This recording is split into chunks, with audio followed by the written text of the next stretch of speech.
नमस्कार. सुमार किचनमध्ये आपल्या सर्वांचे स्वागत. आज आपण पाहणार आहोत कैरी झणझणीत चटपटीत अशी ही गोड आंबट कैरीची चटणी. यासाठी आपण घेतलो आहे फक्त एक कैरी. कैरी व्यवस्थित वरचा भाग काढून घ्यायचा आहे आणि आपण पाहू शकता चीक जास्त असेल तर आपण तो बाजूला करायचा आहे. आता आपण ही कैरी चिरायची आहे. कैरी चिरायची आहे तर आपण पाहू शकता अशा पद्धतीने पहिल्यांदा मोठा गाभा काढून घ्यायचा आहे.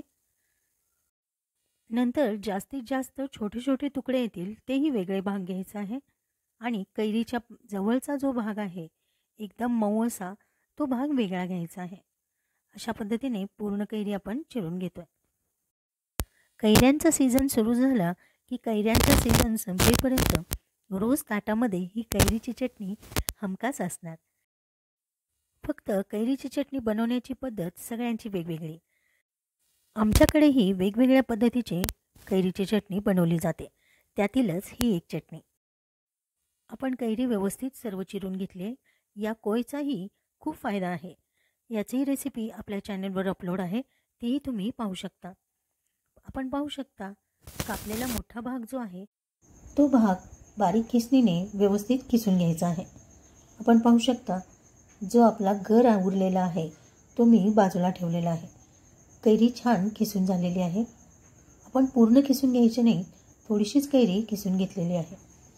आपण पाहू शकता याची जी पाट राहिलेली आहे खिसून तीही आपण बारीक चिरून यामध्ये टाकायची आहे. बाकीच्या कैरीच्या फोडीचे अशा पद्धतीने मीडियम साईजमध्ये बारीक मोठे लहान असे तुकडे करून घ्यायचे, जेणेकरून आपण जेव्हा चटणी करतो तेव्हा त्यामध्ये तोंडामध्ये खूप आंबटपणा येणार नाही आणि गोड आंबट अशी चव येईल आणि दाताला गिळमिळीत चटणी न लागता छान दाणेदार चटणी लागेल.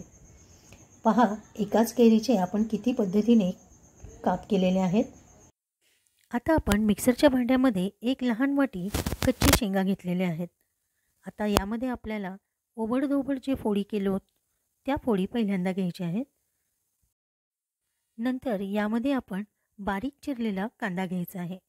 कांदा एकदम छान बारीक चिरून घ्यायचा आहे. आपण एकच कैरी घेतली होती त्यामुळे मीडियम साईजचा मी एकच कांदा घेतलेला आहे. तुमच्या आवडीनुसार तुम्ही कांद्याचं प्रमाण आणि कैरीच्या साईजनुसार किंवा 2-3 कैऱ्या घेतला असाल तरीही त्या प्रमाणात तुम्ही कांदा घेऊ शकता. त्यानंतर बाकीच्या फोडीही घ्यायच्या आहेत. आता यामध्ये प्रमाणानुसार मीठ आपण पाहू शकता मी 1.5 चमचा मीठ टाकलेला आहे. ओवा अर्धा चमचा, जिरे 2 चमचे, छोटा चमचा आहे पण जिरे थंड असतात. त्यानंतर आपल्याला लाल तिखट टाकायचं आहे. ही चटणी थोडीशी झणझणीत आणि चटपटीत होण्यासाठी तुम्हाला जर आवडत असेल तर तुम्ही तिखटाचं प्रमाण वाढवू शकता. अशा पद्धतीने तिखट जर आपण वरती ठेवलं तर मिक्सर जेव्हा होतो तेव्हा मिक्सरमधून जो बारीक टोपणामध्ये जो होल असतो तिथून ह्याची घाट निघण्याची शक्यता असते. त्यासाठी अशा पद्धतीने मी चमच्याने ते व्यवस्थित मिक्स केलेलं आहे आणि मिक्सरमधून बारीक करून घेतलं आहे. आपण पाहू शकता छान चटपटीत तयार झालेली ही चटणी. ही निम्मी चटणी तयार झालेली आहे. ओबडधोबड आहे आणि चवीला एक नंबर तयार झालेली आहे. अशाही पद्धतीने तुम्ही ही चटणी खाऊ शकता, परंतु यातले शेंगा हे कच्चे आहेत. आता ही वाटलेली चटणी आपण एका बाउलमध्ये काढून घेऊया. आता लास्टला आपल्याला यात खिसून ठेवलेली जी कैरी होती ती यामध्ये टाकायची आहे. बाकीच्या मसाल्यामुळे कैरीची चव ही बदलते, त्यामुळे आपल्याला अशा पद्धतीने थोडीशी कैरी खिसून घेतल्याने कैरीची जी ओरिजिनल आंबट चव आहे ती तशीच राहते आणि चटणी जेवताना ही दातामध्ये छान कैरी येते आणि आंबट अशी चव तयार होते. अशा पद्धतीने आपण चटणी व्यवस्थित मिक्स करून घ्यायची आहे, जेणेकरून आपण जी खिसून घेतलेली कैरी आहे त्यालाही सर्व मसाला लागला पाहिजे. पहा छान ओबडधोबड अशी ही कैरीची चटणी तयार झालेली आहे.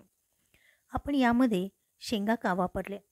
कारण कैरीची चटणी म्हटली की नुसती कैरीची अशी वाटते, परंतु नुसती कैरीची चटणी जर खाल्ली की दात कडकतात. बाकीच्या तिखट मसाल्यांमुळे छातीत जळजळ होते आणि कैरीचा आंबटपणा कमी करण्यासाठी आपल्याला जर आपण शेंगा वापरलो तर ती चवही छान येते आणि कैरीचे पोषक तत्वही आपल्याला मिळतात. आता आपण तेल तापवलेलं आहे आणि जिरे मोहरी थोडासा ओवा टाकून फोडणी बनवलेली आहे. आपण पाहू शकता. तुम्हाला हवे असल्यास तुम्ही कढीपालाही यामध्ये वापरू शकता. तेल तापले असल्यामुळे मी गॅस बंद केला होता. आता यामध्ये आपल्याला थोडासा गूळ टाकायचा आहे, 2 चमचे, आणि थोडं मिक्स करून घेऊन लगेच ही फोडणी आपल्याला चटणीमध्ये टाकायची आहे. पहा, आंबट गोड चमचमीत चटपटीत अशी ही चटणी तयार झालेली आहे.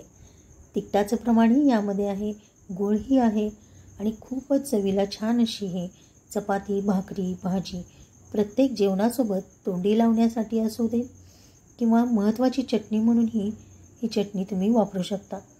ही कैरीची चटणी खूपच छान टेस्टी आहे. जरूर करून पहा.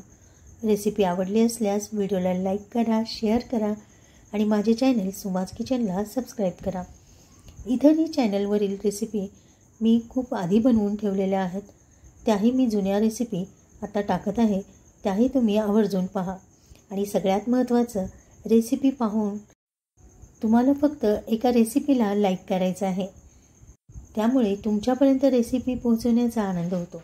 तर कृपया रेसिपी आवडली असल्यास जरूर करून पहा. या माझ्या सोप्या पद्धतीने बनवलेल्या रेसिपी तुम्हीही एकदा अवश्य बनवा. करण्यासही खूप सोपे आहेत आणि खूप छान चवीला आहेत. तर व्हिडिओला लाईक करायला विसरू नका आणि सोबत सबस्क्राईब करून तुम्ही इतरांना शेअर करा. रेसिपी शेवटपर्यंत पाहत जा. त्यामधील जे महत्त्वाच्या टिप्स आहेत मी तुम्हाला सांगत राहीन. तर अशा पारंपरिक आणि नवनवीन रेसिपी पाहण्यासाठी पाहत रहा सुमाज किचन. भेटूया पुढच्या रेसिपीसोबत. धन्यवाद.